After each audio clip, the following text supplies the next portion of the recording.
Ayesha bafethu, yazi apha ebholeni one of the things mna endingathanda ukuzifunda like ndizazi i-criteria yabo, like mhlawumbi ye-valuation yeplayer, how i-team determines i-price yabo to sell a player. Ngoba like I've been seeing apha kuthiwa i-Cape Town City ifuna boma-20 million, hayi 19 million, sorry 19 million rand for u-Emile Witbooi. Kanjani 19 million for Emile? Hayikhona for me leyo valuation leyo it's too high for Emile Witbooi. It should range between like boma 5 to 10 meter or so.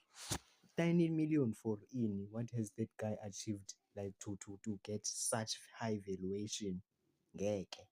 And ngokubona kwami mna business minded yabo, le valuation lena comes from the fact ukuthi Orlando Pirates have cashed in so much yabo in terms of trophies. They have cashed in so much in terms of player sales. They have cashed in so much in terms of also participation yabo ku-CAF yabo in the previous seasons, and also they've cashed in so much for, as a result of having players participating kwi-FIFA World Cup yabo. For me, leyo 90 million leyo abayifunayo for Emile Witbooi is based on these possible 4 reasons yabo, la engisandwa kubala, because 90 million ngokubona kwami ayikhona, inkulu kakhulu for umjito ofana no-Emile Witbooi. Hayi ngeke, because ngokwazi kwami mna i-valuation ka-Oswena Police, i-price, ixabiso i-Orlando Pirates elamsayina ngayo Oswena Police ranges between boma 15 million rands to 20 million rands yabo.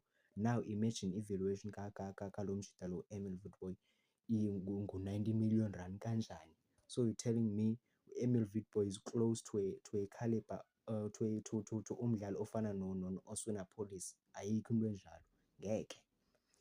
I-Cape Town City ngokubona kwami is just trying to take advantage because they want to secure the bag ngo-Emile Witbooi. Ngeke 90 million rand, hayi khona baba.